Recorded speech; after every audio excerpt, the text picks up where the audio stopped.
Hey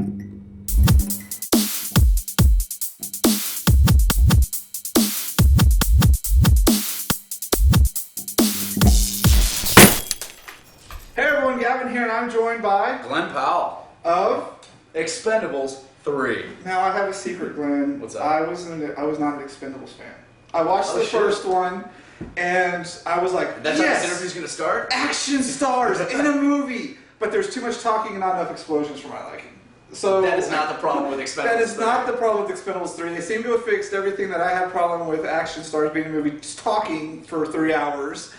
Lots of explosions. I judge my movies by explosions. Well, you have a guy named Dan Bradley. So you have Patrick Hughes who directed Expendables, and then you have a guy who directed the second unit, which is Dan Bradley, who is famous for like all the Bourne movies and Mission Impossible. He's like the biggest second unit director in the world. So while we were filming all the first unit stuff, all your talking stuff that you absolutely hate, we were also shooting second unit, which is all the explosions, train crashes, things blowing up, tanks running into buildings. So there was literally a simultaneous action movie going on while we were filming all the talking stuff.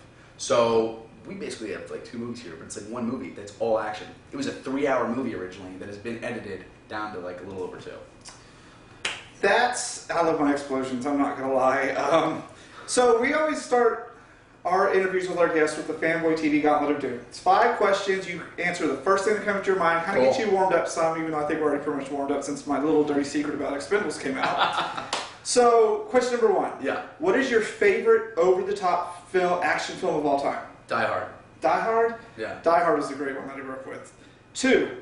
What action star would you want to take with you to save the world?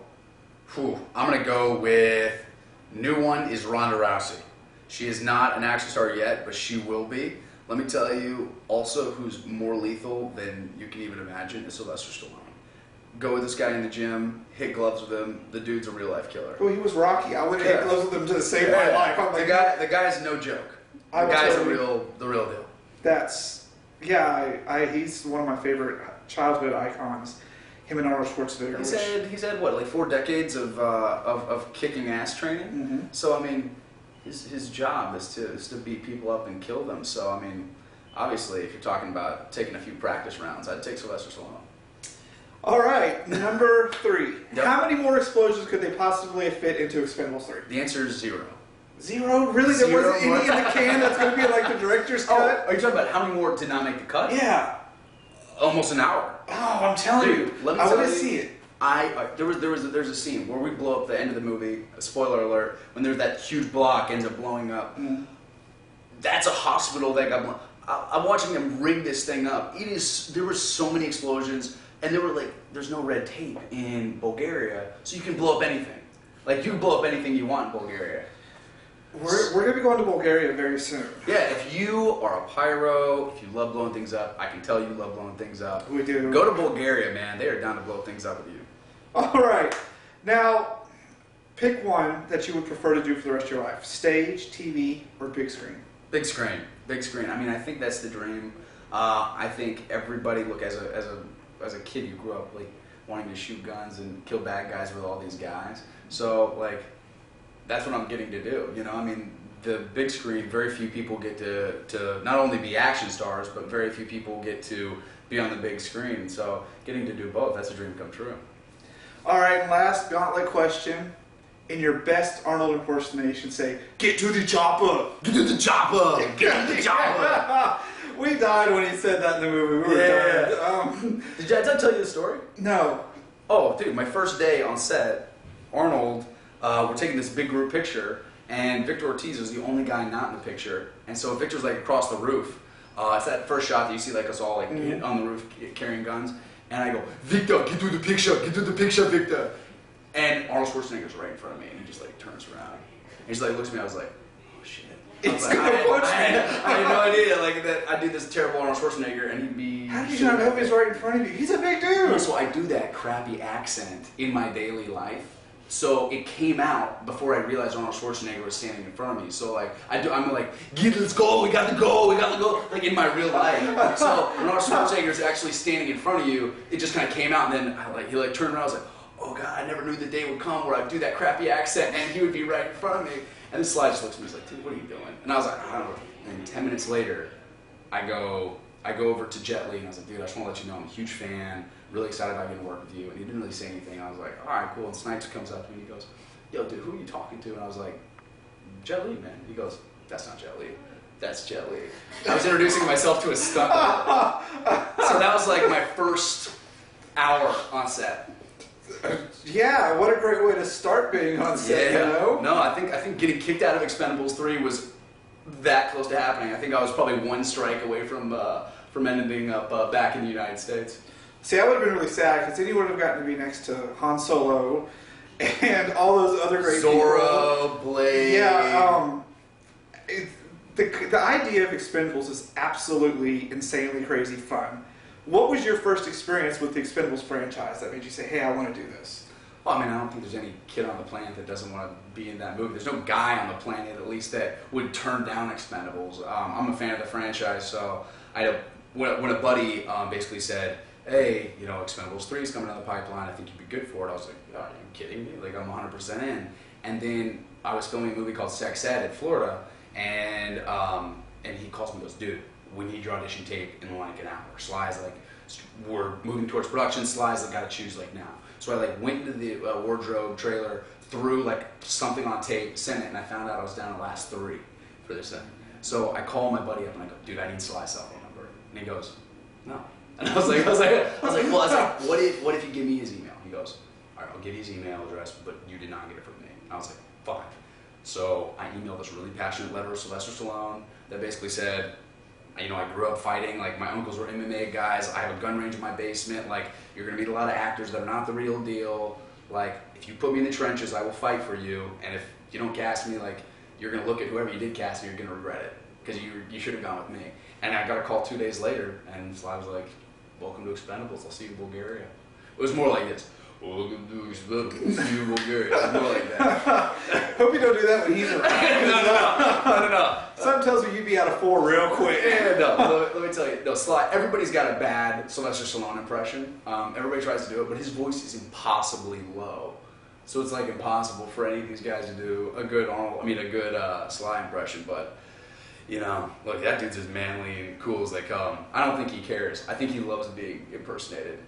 Even by little schmucks like me. So, watching this film, you had a lot of really fun scenes. So, what was your favorite? The one where you got to run around and blow stuff up with Sylvester Stallone, or the one where you got to run around and blow stuff up with Jason Statham, or the one where you had to face off with Dolph Lundgren, who forever in my world is He-Man? How great is that scene? Whenever that was a surreal moment because that was one of the first things we filmed, where I'm literally having the Rocky moment, where I'm looking up at Dolph and I'm like facing off. I'm telling you, I was like, that was cool. It's a great picture because it literally is almost framed exactly like the way they frame it in Rocky, where they're like facing off for the first time. I'm a little bit taller than Sly's probably like close to 6 foot, but Dolph is like 6'5". He's imposing. He's a big dude. He's a big dude. You don't want to come across him down in a dark alley because, yeah. But I grew up with him where he was like Beastmaster and He-Man, all those things. And I'm like, whoa. So I love when people get starstruck by Dolph because, like, I didn't grow up with Dolph as much. Like, Dolph wasn't really my generation. I grew up more with, you know, Mel Gibson, Antonio Banderas, and Jason Statham. Those guys were more my generation. So a guy like Dolph, like, obviously I'm a big Rocky IV fan. I loved him in that. But I didn't see a lot of other Dolph's, his other stuff. So going to Bulgaria, he is the biggest movie star. The biggest. Like they don't have any movie stars over there? They just don't make movies in these Bulgaria? Guys, by the way, these guys are the biggest movie stars on the planet. But you go to Bulgaria, these guys are the Beatles. Their star is transcendent of this planet. You know what I mean? So you go I'd go out with Dolph. I'd just go grab a drink with like Dolph, like at the hotel or like across town somewhere, and girls would just be like quivering. Done. They're done. You walk in the bar, you're like, we're getting free drinks. Yeah, I just make sure to announce it as soon as I walk in. I go, Dolph Lundgren's here. I'm like, I'm thirsty. So speaking of Mel Gibson, he made a really good bad guy. Like his part on the plane where he was monologuing in captivity, I was like, wow, I'm totally sold. Let me tell you, that is he's one of the most talented guys I've ever gotten a chance to work with. In that scene in the back of the car, I was sitting there because I only had like one line in that scene. Like I was like tell Sly like chill out, man, we gotta take him in. But I'm getting to watch, you know, Sylvester Stallone, who's an A-list actor, A-list director, A-list writer. And Mel Gibson, A-list director, A-list actor, A-list writer.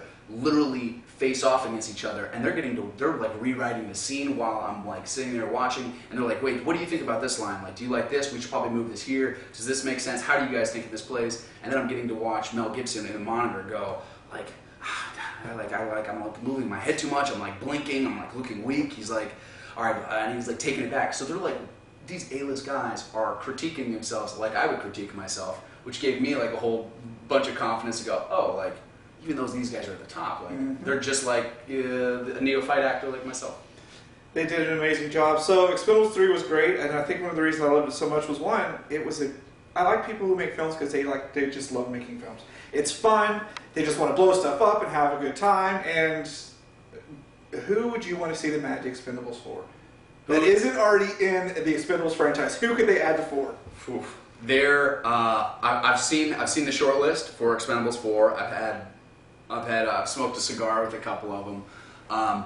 The ones that are not currently signed on, I think Tom Cruise would be a fun addition. I think Will Smith would be a fun addition.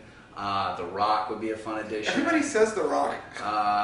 The Rock, I think there's a serious possibility that The Rock will be in number 4. So yeah, we'll see how it all goes. But maybe Al Pacino, De Niro. Yeah, we'll see. I mean, the fact is, like, through this movie, I got to work with a bucket list of actors that I've wanted to work with forever. I think Expendables 4, I may get to complete that bucket list. It'll be fun. So, thanks for taking the time to have fun with us and share stories about Expendables 3. Such a pleasure. We had a good time with it, and we'll see you in the future. Go see the movie in theaters.